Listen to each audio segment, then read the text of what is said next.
Well, first I'd like to also offer my thanks to Brian and MLI for inviting me to address such a distinguished gathering on a topic that does have, or is laden, I think, with long-term security implications for Canada.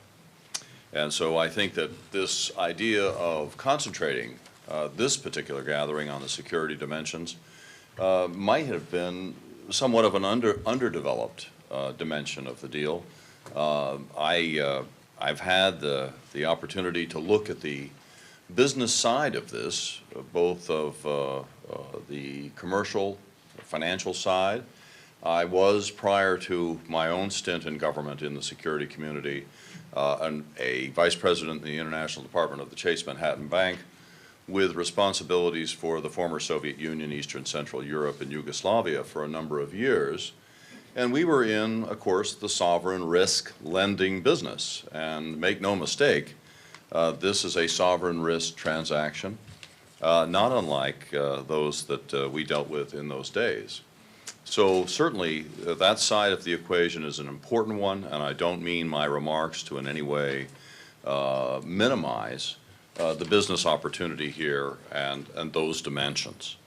But that said, I wanted to focus just on three issues. I think the overarching one that we're here to address is trying to strike that proper balance between commercial economic benefit and prudent security-related attentiveness or concerns.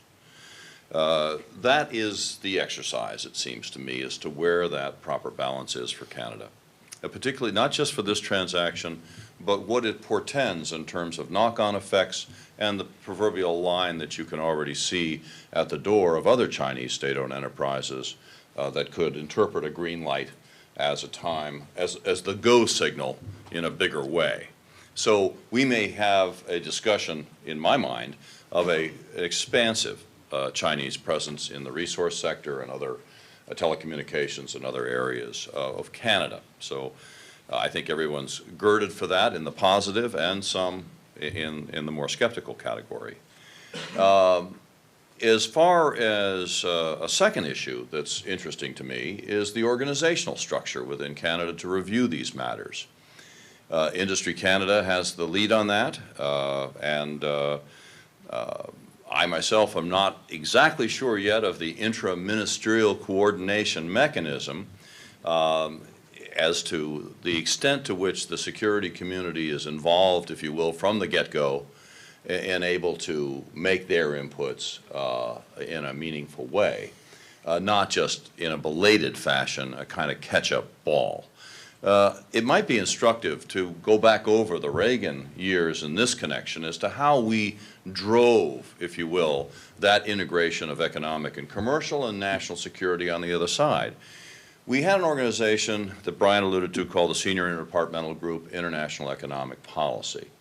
Commerce, USTR, OMB, all of those agencies you'd identify on the economic side of the ledger were at the table. DOE, Department of Energy, I should say, and others were invited on an as-needed basis. But state, NSC, CIA, Defense were likewise at the table right from the start. And although chaired by the Secretary of the Treasury, which made sense from the economic perspective, the small print was it reported through the National Security Advisor to the President as part of the NSC structure. So it was the fact that NSC was the one that forged the decision memoranda to the President that provided the very brief analysis of the deal, very importantly the positions of the various agencies on an issue like the Nexen investment, and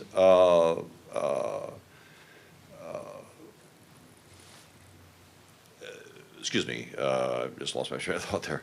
But no, besides the everybody at the table, those memorandum were written in without really transparency to the balance of the agencies.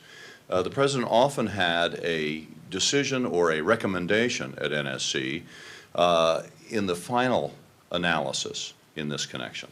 So it was the case also that NSC took responsibility for writing the national security decision directives that communicated the President's decision and also how he wanted it implemented. And I think that that was a very effective way to go, and something that we've had a chance to chat with Industry Canada about just as a possible organizational model.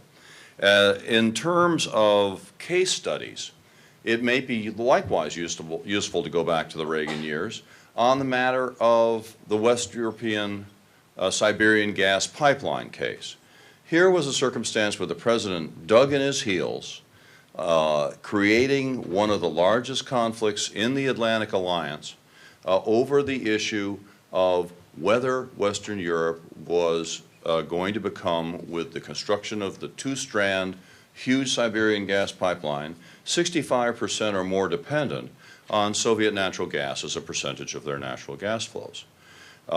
The answer in our minds was yes, even though there was no precedent of the Soviets politicizing energy deals in the past. There was no effort to use energy dependence as a weapon.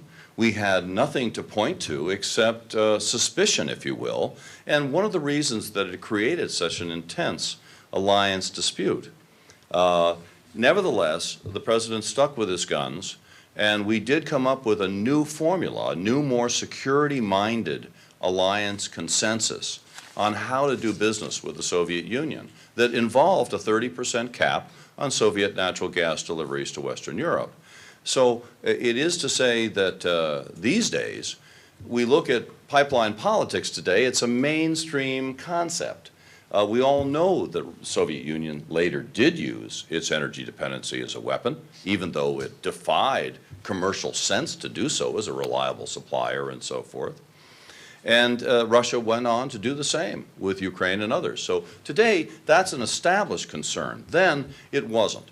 Lots of people imagined that the Soviet Union would never shoot itself in the foot in such a staggering way, and yet it did. And that gets to some of the problems that Ray was talking about in the multitasking of SOEs, the fact that you can't really firewall commercial and economic considerations from the military and strategic ones. So we have, getting to this case, we have a circumstance where the PLA is ascendant in China. That's our studied view. I used to chair the U.S.-China Economic and Security Review Commission of the Congress for 5 years, and we had the same kind of clearances we had at NSC in those days, and we were taking a close look at this particular issue. This is a time when even the chairman of CNOOC made, what could be interpreted as a fairly provocative remark when he talked about the large-scale deep-water rigs as serving as a, quote, strategic weapon. China has gone forward with a debilitating rare earth embargo against Japan for what was a relatively minor circumstance or incident in the East China Sea. Within 10 days, that trawler captain being detained turned into China making a stab at the industrial heart of Japan. 10 days. Now, that is almost an irrational escalation. And it's hobbling Japan to this day, not to mention other countries. So the PLA did intervene in the civilian leadership, if you will, of China to make that happen.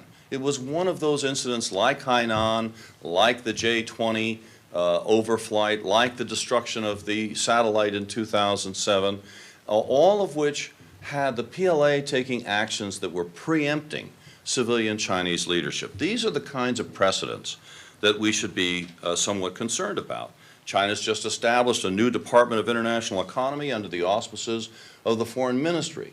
In part, it's designed to facilitate a more coercive economic approach to achieve the country's strategic objectives. Aid flows and all of the carrots weren't working as well as they hoped, so now they're going to take a somewhat tougher line. This, I think, has implications for Canada as well. So does this appear to be an appropriate moment for Canada to simply cross its fingers, take the plunge on the Nexen transaction as currently configured, and hope for the best? And my answer to that is no, I simply don't think so. It's time in the sense of we don't have a lot of time, so I want to cut to some of the proverbial bottom lines here as well. Ray talked about how, in effect, colorful many of the SOEs actually are, the multitasking idea. This firewall that we've talked about between logical, sensible, commercial, economic exchanges and the strategic military side is not sustainable. You will find that firewall breached periodically with potentially devastating consequences. Japan has 30,000 companies in China. The relationship is so advanced. Can you imagine what's happened in the recent demonstrations of the shuttering of factories, the overturning of cars, the kind of level of harassment that's taken place? I think that this is a disturbing precedent for Canada, and one that they need to be aware of. The Chinese are trying to sanitize their SOEs at flank speed, but we still have the companies involved like Sinopec that in effect has a very large position in Iran in terms of exposure. It had 2 of its wholly owned subsidiaries that were charged and sanctioned by the United States on some 4 occasions for the proliferation of chemical weapons equipment and technology to Iran. Now, was that in the due diligence when they made the $2.2 billion purchase of Daylight Energy? I'm not sure about that. I think it's worth looking at, but I would guess it was not. In the case of CNOOC, you have that exposure in Iran, Sudan, and again, we don't have time, and I don't really need to speak to Huawei because its kit bag of security concerns is overflowing and has been well publicized. So in conclusion, I would simply say that we're dealing with the circumstance here of not apples to apples. We are in a different category here than Canadian energy majors in terms of thinking and intentions. So I think that strengthening security-minded due diligence, particularly for the long haul, looking at those organizational structures once again is indicated, and I think it can be informed by the deliberations on what I would consider here to be a highly questionable transaction. Thank you.